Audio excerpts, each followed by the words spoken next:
Union রুমে যাওয়া বা এইসব করতে হয়েছে বাধ্যতামূলক, না হলে মার খেতে হতো। আর সবথেকে বেশি কলরব তো হয় এখন সোশ্যাল মিডিয়াতেই আর কি। তুমি কোন টিম, মোহনবাগান ইস্ট বেঙ্গল? একটা ভদ্র মুখ ভাবাই যায় না, ওর মা বাবা ভাবছে যে আমার ছেলে কোনোদিন গালাগালি দিতেই পারে না। এটা গালাগালি দেওয়াটাও একটা আর্ট।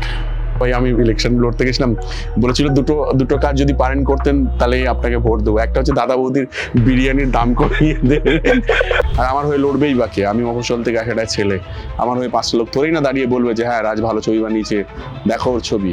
সবাই সবার থোড়েই না হয়। আজকে অনির্বাণ বিপদে কেন পড়েছে? সবার জন্যই তো পড়েছে। সবাই ওকে গাছে তুলে দিয়ে বইটা কেড়ে নিল না, দিয়ে অনেক বেশি রিস্ক নিয়ে ফেলেছে আর কি। হ্যাঁ এটা তো হয়, ছাত্রদের আমরা সবাইকে ভুল বুঝি। হ্যাঁ, শুভশ্রী পলিটিক্সে আসবে না। হোক কলরব ফুলগুলো সব লাল না হয়ে নীল হলো কেন?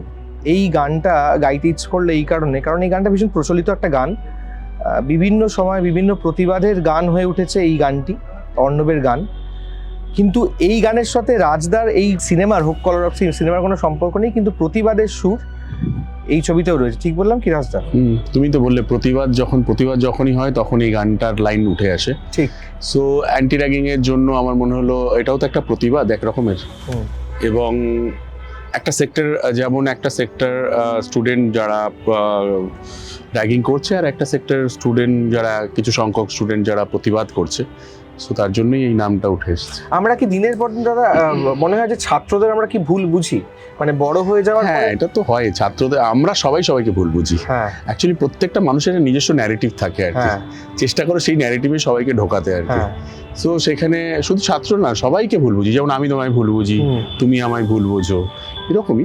কিন্তু সবকিছু অবভিয়াসলি সবসময় ছাত্রদের উপরে চাপিয়ে দেওয়া হয় আর কি, কারণ তাদেরকে চাপানোটা খুব সহজ আর কি। কিন্তু ছাত্ররাই পারে সবকিছুকে ভেঙে দিয়ে একটা নতুন রেভলিউশন তৈরি করতে, এবং ছাত্ররাই করেছে। দাদা কোনো ছাত্র রাজনীতি করেছো? অনেস্টলি ছাত্র রাজনীতি করতে গিয়ে মার খেয়েছি বলে আর করিনি আর কি। ইনিশিয়ালি আমি আরবিসি কলেজে পড়তাম আর কি, তখন প্রচুর সেই সময় আমাদের সময় আমরা যখন কলেজে পড়ছি বা সেই সময় এতটাই রাজনীতির, কলেজের মধ্যে রাজনীতির আজও আছে কিন্তু তখনকার মতো নয়, প্রভাবটা খুব বেশি ছিল আর কি। সামহাও আমি সেই সময় থিয়েটার করতাম, আর আমার কনসেন্ট্রেশনটা ছিল থিয়েটার, এইসবই বেশি আমার ভালোবাসা ছিল পড়াশোনার থেকেও। তো আমার রাজনীতি থিয়েটারে করা, মানে কলেজে রাজনীতি করা হয়নি, বাট ইউনিয়ন রুমে যাওয়া বা এইসব করতে হয়েছে বাধ্যতামূলক, না হলে মার খেতে হতো আর কি, কিছু না কিছু বলতে হতো। বাট আমি বেশি সময় স্পেন্ড করেছি থিয়েটারে আর কি। ছাত্র রাজনীতি তোমার কোন দিকটা খারাপ লাগে বলে মনে হয়? র্যাগিং তো একটা পার্ট, এছাড়া র্যাগিং তো অনেক পরে, র্যাগিং এই ব্যাপারটা যে অনেক পরে বুঝেছি আর কি। বাট ছাত্র রাজনীতিতে কোনোটাই খারাপ পার্ট নয়। একটা সেকশন অফ স্টুডেন্ট যারা নিজেদের আইডিওলজির কথা বলবে। দেখো আমরা যখন বড় হচ্ছি, আমি কি দেখে বড় হচ্ছি, কি নিয়ে বড় হচ্ছি, তার উপর ডিপেন্ড করছে আমি কি ধরনের আইডিওলজিতে বিশ্বাস করবো, রাইট? সেটা ডিপেন্ড করে, এবং সেখানে দাঁড়িয়ে কোনোটাই ভুল বলে আমার কিছু মনে হয় না। ধরো আমি হয়তো একটা দলের আইডিওলজিতে আমার ভালো লাগছে, তার ভাবনা চিন্তা, সে কিভাবে সমাজকে দেখতে চাইছে, কি সমাজে দেখাতে চাইছে। আবার হয়তো তুমি একটা অন্য রকমের দলের রাজনীতির আইডিওলজিতে বিশ্বাস করো, এর মধ্যে ভুল কোথাও নেই। বাট সেই সময় আমাদের যেটা হয় না, যখন স্টুডেন্ট থাকি তখন আমাদের মধ্যে দুটো সত্তা কাজ করে, একটা গুড থিংস, একটা ব্যাড থিংস। এবার কেউ আমাদের বলে দেয় না কোনটা গুড আর কোনটা ব্যাড। অ্যাকচুয়ালি আমরা একটা মোমেন্টামের মধ্যে চলতে থাকি আর কি, রাইট? সো সবসময় দেখেছি যে খারাপটাই আমাদেরকে সব থেকে বেশি টেনেছে আর কি, রাদার ভালোটা আর কি। সো এরকমভাবেই আমার মনে হয় যে, তবে রাজনীতি আমরা যে সময় পড়াশুনো করেছি, কলেজে যাচ্ছি, বা আমাদের সময় একটা ট্রানজিশন হচ্ছে অদ্ভুত, এবং ট্রানজিশন মানে বড় ধরনের ট্রানজিশন হওয়ার পথে চলেছে আর কি। সো আমরা একরকমভাবে রাজনীতি দেখে এসেছি আর কি, আজকে একরকমভাবে দেখছি আর কি। এখন আর কলেজে তো যাওয়া হয় না, বা স্টুডেন্টদের সঙ্গে ইন্টারাকশন হয়, বাট অত ওই লেভেল অফ ইন্টারাকশন হয় না আর কি, ওদের ভাবনা চিন্তা। এখনকার স্টুডেন্টরা বেশি দেখেছি আমি, মানে ফেস্ট এইসব নিয়ে বেশি কথা বলতে ভালোবাসে, বা সোশ্যাল মিডিয়ার মধ্যে থাকতে ভালোবাসে, সোশ্যাল মিডিয়াতে বিপ্লব করতে বেশি ভালোবাসে, রাদার রাস্তায় নেমে আন্দোলন বা কোনো কিছুতে প্রোটেস্ট করা একদিন আধ দিনের জন্য হয়তো নামে আর কি। পুরো একটা সময় ধরে লেগে পড়ে খুব কম দেখেছি আর কি, আমার দেখি আর কি। এখন হোক কলরব শব্দটা কোথায়, মানে তোমার মনে হয় সব থেকে বেশি প্রযোজ্য কোথায়? রাস্তাঘাটে, কোনো মিছিলে, না সোশ্যাল মিডিয়ায়?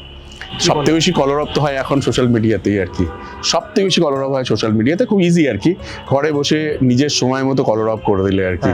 রাত্রে ঘুমানোর আগে আর রাস্তায় যেতে যেতে, বাসে যেতে যেতে, ট্রেনে যেতে যেতে, গাড়ি চালাতে চালাতে সিগন্যালে একটু কলরব করলাম।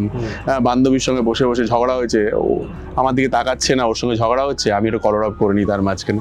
সো সোশ্যাল মিডিয়া সব থেকে বেশি কলরব হয় আর কি। ঠিক, হ্যাঁ, সেটা মেজরটা হয় খুব খারাপ ওয়েতে, আর কিছু সময় ভালোও হয় আর কি। খারাপ, তোমার চোখে দেখা হোক কলরবটা ঠিক কেমন? তোমার যে ছবিটা তুমি বানিয়েছো। আমার চোখে দেখা, প্রথম কথা বলি যে আমি কলরব করতে গিয়ে আমি অনেকদিন পরে একটু মজা পেয়েছি একটা সিনেমা করতে গিয়ে। বয়সটা কমে গেছে বলে মনে হচ্ছে? সেটা তো আমার সবসময় মনে হয় নতুনদের সঙ্গে কাজ করলে। আর একটা হচ্ছে যে আমি কাজটা খুব হই হই করে করেছি, খুব এনার্জির সঙ্গে করেছি। কারণ যারা কাজ করেছে এই ছবিতে, যেসব একদম ইয়াং, কারণ যখন আমরা ছবিটা করবো ভাবলাম তখন প্রচুর অডিশন করি, প্রচুর থিয়েটার থেকে নতুন ছেলে মেয়েরা আসে, তাদেরকে নিয়ে ওয়ার্কশপ করেছি, করেই কাজটা করেছি, এবং তাদের মধ্যে একটা জোশ ছিল আর কি। ঠিক আছে, এবং আমার একটা সিরিয়াল করেছিলাম একদম প্রথম দিকের প্রথম সিরিয়াল, জোশ বলে নাম ছিল, সেটাতেও এই ছাত্র রাজনীতি এবং ইয়ে ছিল, সানন্দা টিভিতে দেখানো হয়েছিল।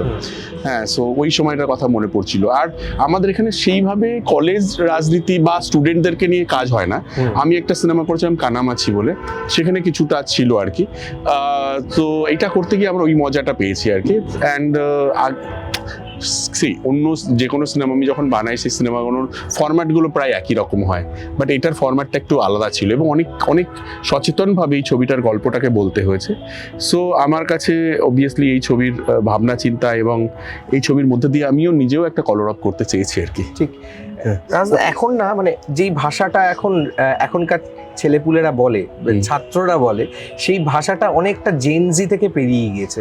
মানে যেই ভাষাগুলো অনেকে বুঝতে পারি না আমরা, এমন ROFL না, সেগুলো কিন্তু সবাই বলে না, জানো তো। আমি দেখলাম এখনো আমাদের, আমি একটু সাধারণ মানুষদের সঙ্গে মেশো বা তুমি কলেজে যাও, এখনো কিন্তু ওরা ওই ভাষাটা বলে না। এই ভাষাটা বলছে দেখছি একটু, ধরো ইংলিশ মিডিয়াম বা একটু পশ এরিয়াতে বলছে। এটা কিন্তু আমাদের, ধরো আমি সুরেন্দ্রনাথ কলেজ বা RBC কলেজের ছেলে মেয়ে বা আশুতোষের ছেলে মেয়েরা কিন্তু এখনো এই ভাষায় কথা বলছে না। হয়তো শুনছে, বুঝছে, বলার চেষ্টা করছে, কেউ কেউ বলে ফেলছে, কিন্তু এখনো ধাতস্থ হয়নি। এখনো সিম্পলিসিটি আছে, এখনো যেভাবে আগে কথা বলতো দাদারা যেভাবে কথা বলতো, দিদিরা যেভাবে কথা বলতো, আজও সেভাবেই কথা বলছে আমার মনে হয়েছে। কারণ গালাগালটা একই আছে, একই রকম ভাবে গালাগালি দেয়। গালাগালির মাস্টার তুমি। সব থেকে বেশি গালাগালি তো হয় দেখো মানে স্টুডেন্ট যখন নিজেদের মধ্যে ঝগড়া হয় থেকে মাঠে, যখন ইস্টবেঙ্গল মোহনবাগানে যে খেলা হচ্ছে, east Bengal obviously, east Bengal obviously. And বা সব থেকে বেশি ঝগড়া তো ওখানে, মানে একটা ভদ্র মুখ ভাবাই যায় না। ওর মা বাবাও ভাবছে যে আমার ছেলে কোনোদিন গালাগালি দিতেই পারে না, যেই ওর দলাদলিতে হচ্ছে, মানে কি গালাগালি যে দিতে পারে, উফ। সো এটা গালাগালি দেওয়াটাও একটা আর্ট। হ্যাঁ, আমি মনে করি সবকিছুর মধ্যে একটা আর্ট থাকা উচিত, সবকিছুর মধ্যে একটা গণ্ডি থাকা উচিত। মানে ওই শব্দটা কোথায় আমি প্রেসার দিয়ে বলবো আর বলবো না, ছোট্ট শব্দটার মধ্যে। আর এটা কিন্তু একমাত্র বেঙ্গলেই হয়, মানে বেঙ্গলেই পারে, বেঙ্গলেই কিন্তু এই কালচারটা আছে যে আমরা সবকিছুর মধ্যে একটা আর্ট খুঁজে বের করি। মানে আমরা না, মানে আমার মনে হয় যে বাঙালিরা গালাগালটা দেয় হচ্ছে কাউকে নিচু করার জন্য নয়, কিন্তু এটা মোড অফ এক্সপ্রেশন। আমি যখন মিরাকেল করতাম, আমাদের যখন লাভটা শো করতাম, আমরা এখন তো আর এসব করা যায় না, এখন খুব সচেতন হয়ে গেছে সবাই। আমরা গালাগালিকে এত সুন্দরভাবে পাঞ্চলাইন তৈরি করে কমেডি করতাম, অনেকে বুঝে আনন্দ পেত আর আনন্দ পায় আর কি। সো আর্ট, আমরা সব কিছুর মধ্যে একটা আর্ট তো খুঁজে বের করি, আমরা একটু আর্টিস্টিক ওয়েতে সব কিছু করি। আমার মনে হয় আমাদের জাতিটা শুধু মারামারি বাদ দিয়ে, মারামারি পছন্দ করে না, একদম হাই দম দাম, খুব কম সংখ্যক সেটা হয়, বাদ বাকি সব করতে রাজি আছে আর কি। ঠিক। রাজদা, আমি লক্ষ্মী এলো ঘরে টিজারটা দেখলাম, সিনেমাটা এটা ইউটিউবে আছে, এটা বেরিয়ে গেছে তাই তো? হ্যাঁ, এটা গভর্নমেন্টের একটা অ্যাকচুয়ালি ডকুমেন্টেশন। এটা এইটা বানিয়েছে অরিজিৎ টোটন চক্রবর্তী ডিরেক্টর, আমি সেখানে এক্সিকিউট করেছি। এই ছবিটা বেসিক্যালি গভর্নমেন্টের যে এই যে তারা সাধারণ মানুষের জন্য যে ধরনের স্কিমগুলো তৈরি করেছে, সেটা মানুষকে কিভাবে ডাইরেক্টলি তাদের জীবনে রিফ্লেক্ট করছে, তারই গল্প। এটার মধ্যে কোনো পলিটিক্যাল বা ওরকম কিছু নেই আর। ঠিক, তুমি যেই ভাষা বা যেই সিনেমাটিক ল্যাঙ্গুয়েজের কথা বলে, সেটা কোথাও গিয়ে একটা ইয়াং ক্রাউডদের টান। তোমার পাশে অভিষেক ব্যানার্জি হ্যাঁ হাঁটলেন এবং তোমার সিনেমা নিয়ে কথা বললেন, এবং তিনি ভীষণভাবে ক্রাউড পুলারও বটে। ঠিক, এবার কি কথা হলো, মানে আমার মনে, আমি কোনোদিন এরকম ভাবে দেখিনি কোনোদিন ওনাকে যেতে, কোনোদিন নন্দনও ফার্স্ট টাইম। হ্যাঁ, মানে এইটা হাউ ডিড ইউ ফিল, মানে তোমার ফিল কেমন ছিল?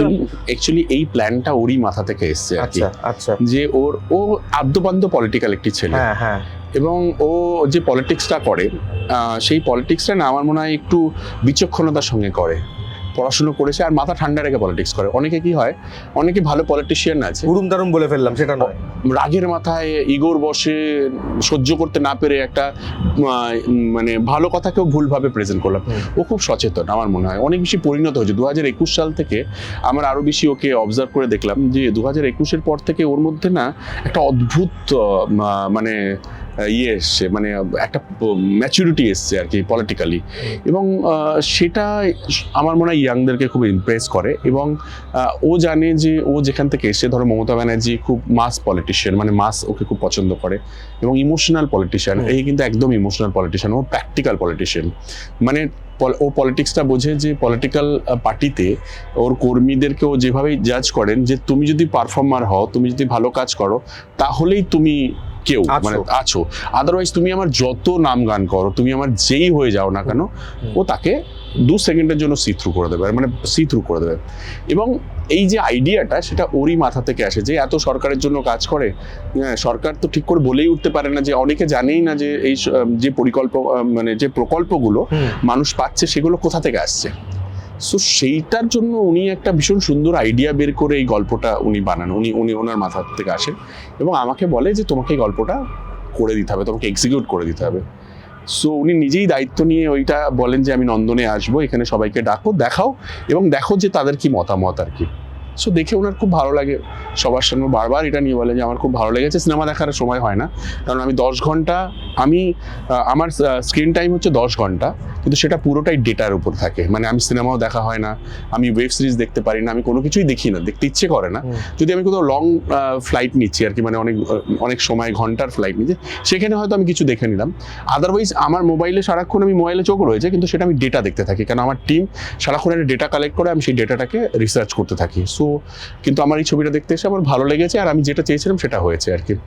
সো ওর কাছে কিন্তু ও কিন্তু শার্প, মানে ও ভীষণ খুব ইমোশনালও নয় আর কি, তোমাকে খুব ভালো করেছো এইসবও নয় আর কি। ও ঠিক আছে, তুমি ভালো করেছো, তোমাকে যে দায়িত্ব দিয়েছিলাম তুমি সেটা ভালো করেছো, তোমাকে দায়িত্ব দেওয়া হয়েছে, তুমি পালন করেছো। আমি ঠিক লোককেই হয়তো দায়িত্বটা দিয়েছি, ব্যাস, এর বেশি আর কিছু নয়। অভিষেক ব্যানার্জি আমার মনে হয় ইন্ডিয়ান পলিটিক্সের একটা আলাদাই ইয়ে তৈরি, যে আই বলে রেখে শুভঙ্কর, আজকে আমি তোমাকে বলে রাখলাম, আমি খুব মানে আমি তো অবজার্ভ করি মানুষকে, ও না একটা নিজেকে অন্যভাবেই তৈরি করছে আর কি। ফিউচার কি বলবে সেটা হয়তো ও সময় বলবে, বাট আছে, ব্যাপার তো আছে, মমতা ব্যানার্জির ব্যাপারটা তো আছে আর কি। মানে আচ্ছা, এই যে সেলফি, জিম সেলফি গুলো নিশ্চয়ই দেখেছো অভিষেক ব্যানার্জি? হ্যাঁ, মানে সেটাই হওয়া উচিত। From the point of director side, কি মনে হয়, মানে একজন অভিনেতা হিসেবে যদি অভিষেককে রাখা যেতে পারে, তুমি 10-এ কত দেবে? অভিনেতা হিসেবে মানে আমি বলছি না পলিটিক্যাল অভিনেতা, এটা বলছি না, কিন্তু আমি বলি একদম, দেখো অভিনেতা হিসেবে আমি তো ওকে দেখি না, আমি তো পলিটিশিয়ান হিসেবেই দেখি। আর ও একজন ইয়াং ডাইনামিক পলিটিশিয়ান হিসেবে যেটা করার দরকার, এন্ড অফ দ্য ডে ও মানুষ, মনে রাখবে। ও জিম করে, ও ফিট থাকে, খেতে ভালোবাসে, ঠিকঠাক জামা কাপড় পরতে ভালোবাসে, ঠিক আছে, সেটা যেটা করার সেটা করে সে, মানে এটার মধ্যে কোনো ফেক নেই। আমি জিম করি, আমি দেখি, দেখো, আর ওকে দেখে আরো 10টা লোক জিম করতে যায়, সেটা তো ভালো। ঠিক। আচ্ছা রাজদা, একটা কথা বলি, সেটা হচ্ছে যে তুমি তো জানো কালকে না একটা, সরি আমি হোপ কলরব থেকে পলিটিক্যাল কথা বলছি না, ঠিক আছে, হোপ কলরব তো পলিটিক্যালি কথা, যে কালকে আমাদের বারাসাতে কাছারি মাঠে একটা ইয়ে ছিল, বক্তৃতা, মানে সভা ছিল, সেখানে অভিষেক ব্যানার্জি একটা বক্তৃতা দিচ্ছিল, মানে বসে না যা শুনছি হয়ে, আমি শুনছি, ঠিক আছে, আমি মানে শুনছি কি কথা বলছি আর কি, কিভাবে বলছে পলিটিক্যাল কথা। সবাই বলে পলিটিক্যাল কথা, দেখো এই কথাটা বললে অনেকে ভাবে ও কি বলছে, ওইসব হ্যাটা করে তো লাভ নেই ভাই, যা আছে সেটা তোমাকে অ্যাকসেপ্ট করলে বেটার, উল্টো দিকের মানুষটার আরো বেশি ম্যাচিওর হতে সুবিধা হবে। তারপরে একটা ঘরের মধ্যে সবাই বসে আছে, সিনিয়র লিডাররা নিজেদের মধ্যে কথা বলছে, আমি পাশে বসে আছি, শুনছি, তারা বলছে নিজেদের মধ্যে, কি ম্যাচিওর না, কেউ যে কথাটা বলছে সেটা কবেকার কথা, কত রিসার্চ করে এসে বলছে। আর যেগুলো আমরা এখনো দাঁড়িয়ে আমরা বলছি সিপিএম এই করেছে, ওই করেছে, ওই করেছে, আর ও দাঁড়িয়ে আজকের কথা বলছে। সো এটাই হচ্ছে পার্থক্য আর কি, যে ও কিন্তু শুধু মানে কি বলবো, মানে জুনিয়রদেরকে অ্যাট্রাক্ট করছে, ও সিনিয়রদেরকেও অ্যাট্রাক্ট করছে। সিনিয়ররাও আমার মনে হয় ওর থেকে অনেক বেশি ইন্সপায়ার্ড হচ্ছে আর কি। অনেক পলিটিশিয়ান আছে বেঙ্গলে, অনেক পলিটিক্যাল মানে পার্সোনালিটি অনেক আছে, অনেকেই অনেক ভালো। আমার হয়তো আমার পছন্দের দলে হয়তো সে নেই, কিন্তু পছন্দের মানুষ আছে অনেক দলেই আর কি। তারা অনেক ভালো ভালো কথা বলে, অনেকে আবার ভালো কথা বলতে বলতে খারাপ কথাই বলে ফেলে। বাট ঠিক আছে, এটা বেঙ্গলে তো পলিটিক্স একটা পার্ট, আমাদের রক্তে আছে, রন্ধে আছে। আমরা পলিটিক্স নিয়ে কথা বলবো, আমরা স্পোর্টস নিয়ে কথা বলবো, আমরা গান বাজনা নিয়ে কথা বলবো, আমরা সিনেমা নিয়ে কথা বলবো, আমরা ফুড নিয়ে কথা বলবো। এটাই আমাদের কালচার, বলবো। ছোটবেলা থেকে বলেছি, চায়ের দোকান থেকে বলেছি, খেলার মাঠে বলেছি, ক্লাব ঘরে বলেছি, আলোচনা বোধহয় চায়ের দোকানই হয়, সব থেকে হতো। এখন হয় না, এখন সব সোশ্যাল মিডিয়াতেই হয়। আমরা সব কিছু করেছি, মানে আমরা আমাদের ডিএনএতে আছে, আমরা সব নিয়ে কথা বলবো। পলিটিক্স নিয়ে কথা বলবো তো বলবোই। কেউ ধরো আমি আমার দলের কথা বলবো, তুমি তোমার দলের কথা বলবে, ওর দলের কথা বলবে, বলতে পারে। স্পোর্টস নিয়ে কথা বলবো, তুমি মোহনবাগান নিয়ে বলবে, আমি ইস্ট বেঙ্গল নিয়ে বলবো, আমি ক্রিকেট নিয়ে বলবো, তুমি হকি নিয়ে বলবে, কেউ ব্যাডমিন্টন নিয়ে বলবে। কেউ সিনেমা নিয়ে বলবে, কেউ উত্তম কুমার নিয়ে বলবে, কেউ দেব নিয়ে বলবে, কেউ অনির্বাণ নিয়ে বলবে সিনেমা, কেউ সত্যজিৎ রায় নিয়ে বলবে, তো কেউ সৃজিত নিয়ে বলবে, কেউ কমলেশ্বরকে নিয়ে বলবে। তো বলবে তো বটেই, বলতে হবেই। কেউ নাটক নিয়ে কথা বলবো, কেউ যাত্রা নিয়ে কথা বলবো। এটাই হচ্ছে আমাদের এখানকার, মানে আমাদের এটাই আমাদের গ্রাউন্ড, এটাই আমাদের স্ট্রেংথ। ঠিক। তোমার কি মনে হচ্ছে? যে আমি তো শুনছি চারপাশ থেকে তোমার টিকিটটা পাকা, মানে একদম শিলমোহর পড়ে গেছে, তোমার কি মনে হচ্ছে? দেখো শুভঙ্কর, সেটা হচ্ছে যে আগে আমি আমার টার্মসটা কমপ্লিট করি, এখনো 2-3 মাস বাকি আছে, অনেকগুলো কাজ বাকি আছে। একটা হসপিটালের উপর কাজ করছি। আজকেই সকালে ভাবছিলাম যে আমি সুপারকে এক্ষুনি ফোন করবো যে আমার যে কাজটা একটু বাকি আছে সেটা তাড়াতাড়ি করে দিন। অনেকগুলো কাজ বাকি রয়েছে, সেগুলো করি। স্কোরটা আদেও কত পেলাম দেখতে হবে। আমি আবার বিশ্বাস করি যে পারফরমেন্সে আর কি করলে অবভিয়াসলি অনেক কিছু করা থাকে। একটা পলিটিশিয়ানের অনেক কিছু করতে পারে, এবং আগেকার মতো নয়। আগেকার দিনে হয়তো পয়সা ছিল না, করতে পারতো না, চাইলেও পারতো না। আজকেকার দিনে কিন্তু একটা মিউনিসিপ্যালিটি বা একটা এরিয়া যদি একজন পলিটিশিয়ান মন থেকে চায় যে সেখানকার উন্নয়ন করবে, সে 100% করতে পারে। কারণ এত টাকা সরকার দিয়ে থাকে উন্নয়নের জন্য আর কি, সেটা খালি ইমপ্লিমেন্ট করতে হয় আর কি। অনেক জায়গায় আছে টাকা আসে কিন্তু টাকাটা খরচা করতে পারে না, জানি না কিভাবে খরচা করতে হয়, মানুষের অবধি কাছে পৌঁছায়ও না আর কি। চাইলেই পারে, মানে যদি আজকে আমার মনে হয় আজকের রাজনীতি, আজকের অ্যাডমিনিস্ট্রেশনটা অনেক পাল্টে গেছে আর কি। সো সেখানে দাঁড়িয়ে তোমাকে অনেক হার্ডওয়ার্ক করতে হবে। আগেকার দিনে কি হতো, ভোটের সময় একটু মিছিল করলাম, এই করলাম, ওই করলাম, এখন আর আমাদের দলে তো দেখি, যেহেতু আমাদের বিধায়ক ওরিয়েন্টেড পার্টি তো সেক্ষেত্রে সারা মানে বছর কিছু না কিছু অ্যাক্টিভিটিস দেওয়াই থাকে। এইটা করতে হবে, ওইটা করতে হবে, ওইটা করতে হবে, ওইটা আছে, এইটা আছে, সারা বছর ধরে 365 দিন করতে হয় আর কি। সেটাও যদি ঠিক করে করে, সবটাই মানুষের জন্য, সেটাও যদি ঠিক করে করে, আমার মনে হয় যে যার জন্যই হয়তো মমতা বন্দ্যোপাধ্যায় 4 বারের জন্য মুখ্যমন্ত্রী হওয়া নিয়ে কেউ আটকাতে পারবে না। আমি বলছি তোমাকে শুভঙ্কর, কেউ আটকাতে পারবে না। যে যত যাই করে নি, চেষ্টা করি আমরা নিজেরা কে কত ভালো কাজ করলাম, কত মার্কস পেলাম, এরপরেও একটা হয় মেনলি মানুষের কাজ। রাস্তাঘাট, একটা ঘোষপাড়া রোড ছিল আমাদের ওখানে, যেটা 20 বছর ধরে ঠিক হয়নি, মানে খুব খারাপ অবস্থা ছিল। সবাই, আমি ইলেকশন লড়তে গেছিলাম, বলেছিল দুটো কাজ যদি পারেন করতেন তাহলে আপনাকে ভোট দেবো। একটা হচ্ছে দাদা বৌদির বিরিয়ানির দাম কমিয়ে দেবেন, আর একটা হচ্ছে ঘোষপাড়া রোড ঠিক করে দেবেন। সো আমি ঘোষপাড়া রোডটা ঠিক করতে পেরেছিলাম। দাদা বৌদির বিরিয়ানির দোকানটা আমি ওরম তো বলতে পারি না কারো পার্সোনাল জায়গা, কিন্তু ওটাও ব্যারাকপুরের জন্য একটা গর্বের জায়গা আর কি। রাজদা, একটা শব্দ আমাকে বারবার বলতে ইচ্ছে করে শুভশ্রীর ব্যাপারে, যে কথাটা বলতে হয়েছে, গ্রেসফুলি ইমার্জড এরকম একজন অভিনেত্রী গত 2-3 বছর ধরে আমি দেখছি শুভশ্রী, আর এর ওপরে আর কিছু হতে পারে না আমাদের যেটা মনে হয় বারবার। যা এখন লক্ষ্মী এলো ঘরে, তারপরে যা সিনেমা যা হচ্ছে, যদি আমি জাস্ট বলছি, যদি মমতা বন্দ্যোপাধ্যায় বলেন শুভশ্রী তুমি দাঁড়াও, একটা জায়গা থেকে একটা টিকিট দিলেন, তুমি কি বলবে? প্রথম তোমার রিঅ্যাকশন কি হবে? এইটা সব থেকে ভালো শুভশ্রী নিজে বলতে পারবে। তোমার রিঅ্যাকশন কি হবে? দেখো, শুভশ্রী যদি দাঁড়াতে চাইতো তাহলে আরো অনেক আগে দাঁড়িয়ে পড়তো। এরকম হচ্ছে, কিন্তু মুখ্যমন্ত্রী অনেকজনকে বলেছেন, তারা অনেক না বলে এপাশ ওপাশ করে ঠিক দাঁড়িয়ে গেছেন, এরকমও আছেন। অ্যাকচুয়ালি মালাতে পারে। আমাদের পরিবারে এই মুহূর্তে আমি পলিটিক্সে রয়েছি, আর আমাদের প্রফেশন এন্টারটেনমেন্ট বিজনেস। সো এই মুহূর্তে দাঁড়িয়ে দুটো মানুষ পলিটিক্সে আসলে আমাদের জন্য অনেক প্রবলেম হয়ে যাবে। আর সত্যি কথা বলতে যে শুভশ্রী হয়তো দিদিকে খুব ভালোবাসেন, ঠিক আছে, কিন্তু আমার মনে হয় না ও পলিটিক্স জয়েন করবে, কোনোভাবেই না। কারণ ওর জন্য আগামী 1 বছরের পাইপলাইন রেডি করা রয়েছে যে কি কাজ করবে। সো ওর কাছে কাজটাই ফোকাস। অবভিয়াসলি দিদি বলেছেন ও লক্ষ্মী হলো ঘরে করেছে, যেটা ওই সিনেমাটা, যেটা গভর্নমেন্টের সিনেমাটা দিদি বলেছেন, তাই ও করেছে আর কি অবভিয়াসলি। কিন্তু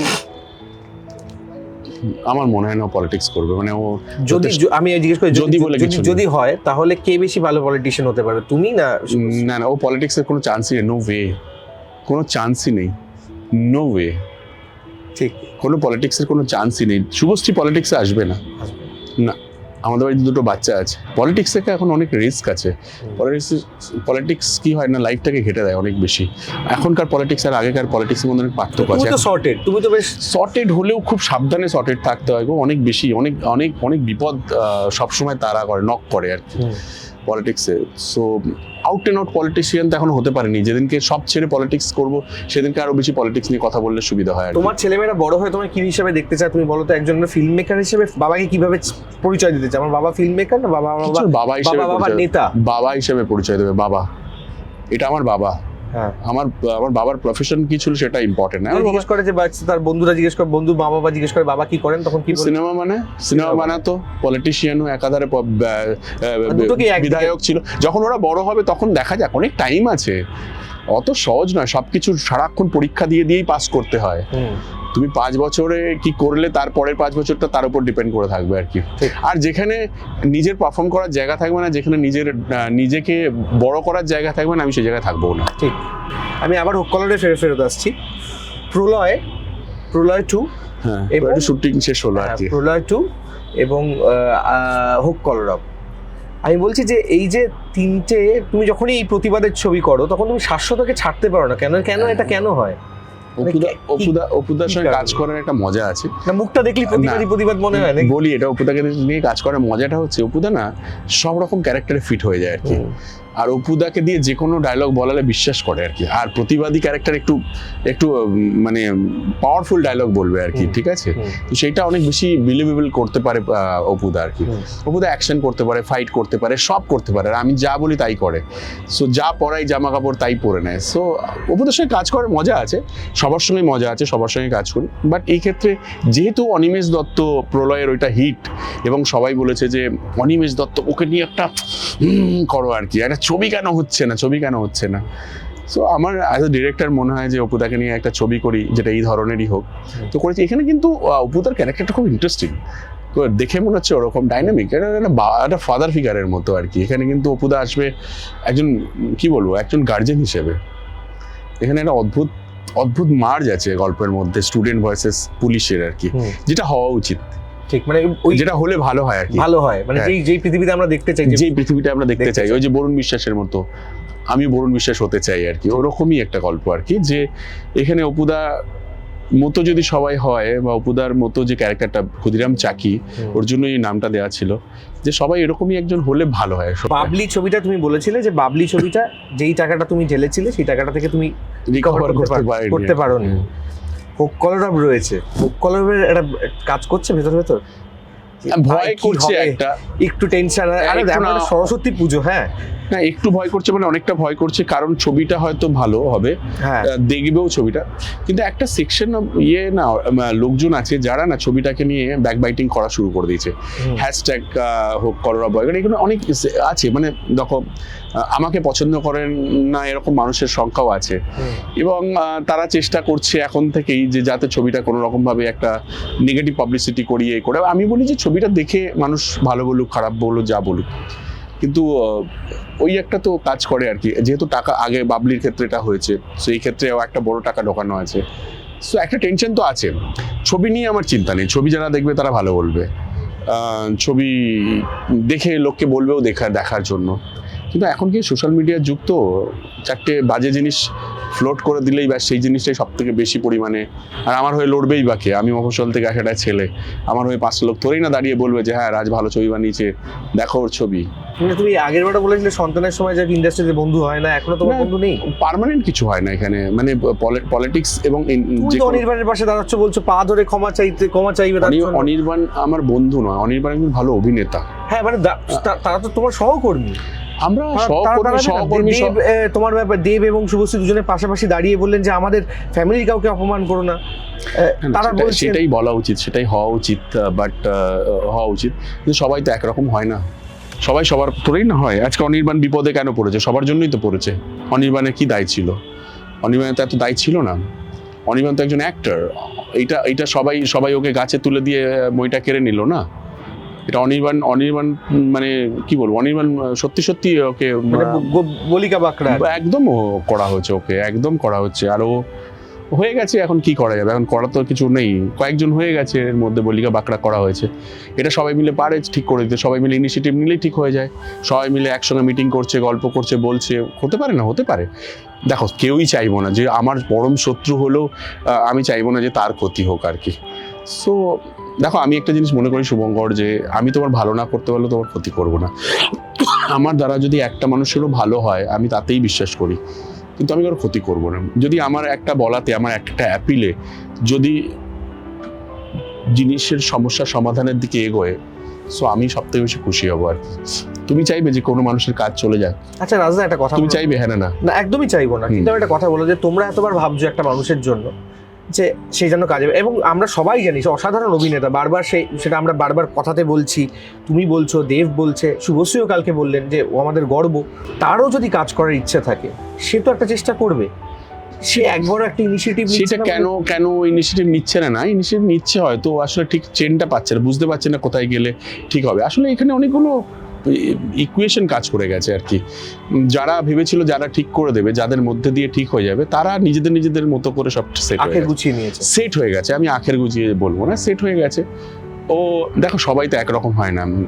তুমি একরকম, আমি একরকমের মানসিকতার মানুষ। হ্যাঁ মানে চেষ্টা করছে না, হবে ঠিক তো হবেই, ঠিক তো হয়েই যাবে, আমার বিশ্বাস ঠিক তো হবেই, হয়ে যাবে, হলে ভালো।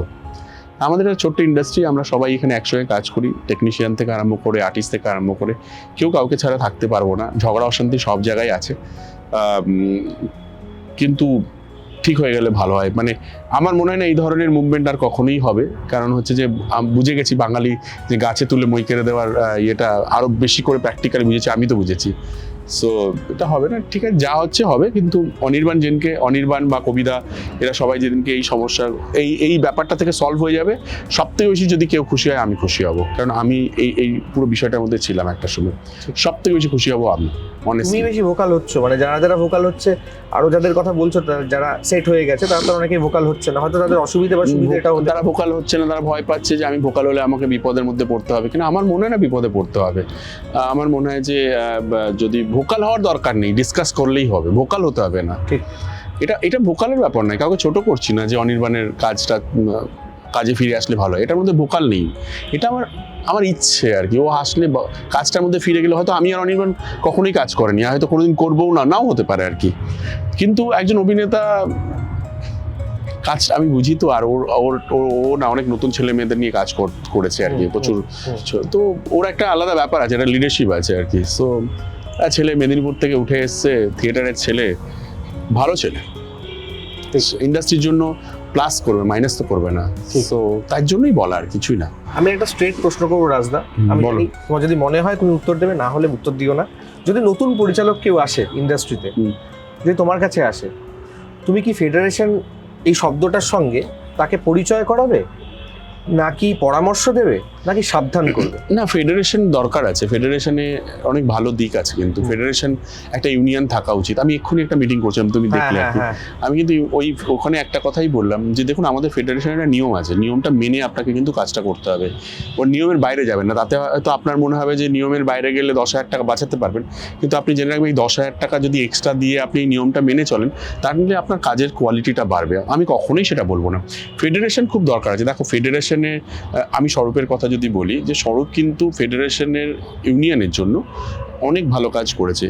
আগে অনেক টেকনিশিয়ানের টাকা মেরে কিন্তু চলে যেত অনেক প্রডিউসাররা, সেটা কিন্তু এখন হয় না। স্বরূপ টেকনিশিয়ানদেরকে অনেক কি বলবো যে মেডিক্লেম বা এইসব দিয়ে কিন্তু অনেক সিকিওর করেছে, এবং অনেক স্টুডিওর পরিবেশ ঠিক করে দিয়েছে। হয়তো শুনতে খারাপ লাগবে, হয়তো ওর অ্যাপ্রোচটা হয়তো অনেকের খারাপ লাগে হয়তো, কিন্তু ওর কিন্তু কন্ট্রিবিউশন আছে, ঠিক আছে। স্বরূপের সঙ্গে হয়তো অনেকের ঝগড়া, অনেকের মতের মিল নাও হতে পারে। স্বরূপ একটু অন্যরকম। স্বরূপ আর অরূপদা দুটো আলাদা পার্সোনালিটি আর কি। হয়তো স্বরূপ কি বলে মিষ্টি সুর, মানে মধুর সুরে কথা বলে না আর কি, কিন্তু ওর আছে, ওর ফেডারেশনে টেকনিশিয়ানদের প্রতি ওর কন্ট্রিবিউশন অবভিয়াসলি অনেক আছে। এবং ঝগড়া আমাদের সঙ্গে হতেই পারে, মানে মনোমালিন্য, ঝগড়া মানে মনোমালিন্য। সেই মনোমালিন্যটা আসলে এত বড় হয়ে গেছে, এটা না হলেই পারতো। এটা অনেক দূর চলে গেল অনেকগুলো কারণের জন্য, তো তাতে ওরাই বিপদে পড়ে গেল, মানে যারা বিপদে পড়েছে। সো যেই আসুক ফেডারেশনের সঙ্গে তো তাদেরকে কথা বলতেই হবে, কারণ ফেডারেশনের মধ্যেই সব হিরে কোহিনূর কোনো লুকিয়ে আছে। উইদাউট ফেডারেশনের তুমি cameraman, technician, electrician, trolley setting বা caretaker, camera caretaker, art setting বা ড্রেসার, তোমার হচ্ছে হেয়ার ড্রেসার, যারা আছে পুরো টিমটার মধ্যে, এদেরকে ছাড়া তুমি একটা ভালো সিনেমা বানাতেই পারো না। কি এটা যে বলবে সে মিথ্যা কথা বলবে। সো এদেরকে নিয়েই কাজ করলে বেটার। আলাদা করে কাজ করতে গেলে করো, অন্য জায়গায় করো, অসুবিধা নেই, কোনো অসুবিধা নেই, অন্য দুনিয়ায় গিয়ে কাজ করো। কিন্তু যদি ভালো কাজ করতে গেলে তোমাকে এখানেই কাজ করতে হবে আর কি। ঠিক। অনেকেই ভেবেছিল না দেশু 7 নাকি তুমি ডিরেক্ট করছো। এই না আমি করছি না, এটা দেবেরই ব্রেন চাইল্ড। মানে এটা হলে কেমন হতো রাজদা, যদি এটা হতো? হ্যাঁ, এটা তো বিশাল বড় ব্যাপার হতো। মানে যেটা এতদিন যেই যে এত ট্রোল ফোল হ্যান ত্যান এত গত 3 বছর বা 2 বছর ধরে চলেছে, সব তো এটা ট্রোলটা চলবেই, এটা পার্ট অফ আর্ট। বন্ধু হলেও চলবে না? মানে তোমরা দুজন একসঙ্গে বেরোচ্ছ, মানে তুমি দেব শুভশ্রী আড্ডা মারছো, তাতেও চলবে, তাতেও হবে বলে মনে হয়? ট্রোল, হ্যাঁ, ট্রোল তো একটা আর্ট। ট্রোল তো মানে আমরা ট্রোল নিয়ে এনজয় করি, সেটা যদি পার্সোনাল লেভেলে না আসে আমাদের কোনো অসুবিধা নেই। ট্রোলটা আমাদেরকে ম্যাটার করে না, ট্রোল নিয়ে আমরা ভাবি না। কিন্তু হ্যাঁ, দেশু 7 হচ্ছে, সেখানে director I think Dev producer ও বেটার বুঝতে পারবে কে হলে ভালো হয়, ওদের কি মাথায় আছে সেটা ওরাই বেটার বলবে আর কি। দেখো ওরাই অ্যানাউন্স করবে নিশ্চয়ই। ফার্স্ট শো যাবে দেখতে? ফার্স্ট শো এখন প্রিমিয়ার যদি হয়, আমার বউ যদি আমি তুমি কাটতে পারো, আমার বউ যদি বলে যেতে, তো আমাকে যেতে হবে। আর এক্ষুনি টিকিট কেটেই যেতে হবে এরকম আমি ভাবছি না অনেস্টলি, আমি তোমার মিথ্যা কথা বলবো তাহলে। যদি আমার বউ বলে যে প্রিমিয়ারে যেতে হবে, তো আমাকে যেতে হবেই। ঠিক। আর যদি অবভিয়াসলি আমিও এক্সাইটেড দেখার জন্য যে কি হবে, বাট অনেক রেসপন্সিবিলিটি, অনেক বেশি রয়েছে যে ওদের অনেক এত আগে থেকে এত হাইপ করে রাখছে জিনিসটাকে, ছবিটা যেন খুব ভালো হয় আমি চাইবো ভগবানের কাছে। ঠিক। যে অনেক বেশি দায়িত্ব, অনেক বেশি দেব অনেক বেশি রিস্ক নিয়ে ফেলেছে আর কি, সেটা আমার বিশ্বাস ও করবে। ও সারাদিন কাজের মধ্যেই থাকে। সবসময় শুভশ্রী রিস্ক থেকেই বেরিয়ে এসছে, মানে শুভশ্রী সব রিস্ক টেকিং মহিলাই আর কি। শুভশ্রী দুজনেই রিস্ক টেকিং মহিলাই, তার তিনি তো বেরিয়ে এসছেন এরকম রিস্ক নিয়ে অনেক ভালো। আমার মনে হয় এটা অডিয়েন্সের কথা মাথায় রেখেই ওরা এটা করেছে আর কি। অডিয়েন্স যখন দেখো আমাদের আজকের দিনে দাঁড়িয়ে সবাই বাংলা সিনেমায় গালাগালি করার জন্য ওয়েট করে আছে, সেখানে দাঁড়িয়ে যদি আজকে 10টা প্লাস অডিয়েন্স করতে পারে সেটা ভালো। সেটা যদি দেব আর শুভশ্রী ফিরে আসাতে আরও কিছু অডিয়েন্স, মাস অডিয়েন্সটাকে ফিরিয়ে আনতে পারি হলে, এর থেকে ভালো কিছু হতে পারে না। এবং আমার মনে হয় দেব বুদ্ধিমান ছেলে, ও সেটা করবে খুব সুন্দরভাবে, মিষ্টি করে করবে। বলেছে যখন তোমায় ফোন করেছে, শুভশ্রীকে ফোন করে, তখন তুমি পাশে নিশ্চয়ই। কবে এই যে যখন ফোন করেছিল সিনেমাটা নিয়ে, বললে যে 30 সেকেন্ড কথা হয়েছে, যাকে বললাম যে আমি এটা করতে চাই, তখন তোমরা ঘুরতে গিয়েছিলে। আমরা থাইল্যান্ডে ছিলাম আর কি। হ্যাঁ। তারপরে কি বললো ফোনটা রেখে শুভশ্রী? না, সেটা তো অনেকদিন ধরে চলছিল ওদের মধ্যে কথা, সেটা অনেকদিন ধরেই হচ্ছিল কথাটা। মানে শুভশ্রীর টিম, দেবের টিম, দেব পার্সোনালি ওকে অনেকবার কথা ফোন করেছিল, মানে ওদের মধ্যে কথা কনভারসেশন চলছিল অনেকদিন ধরে।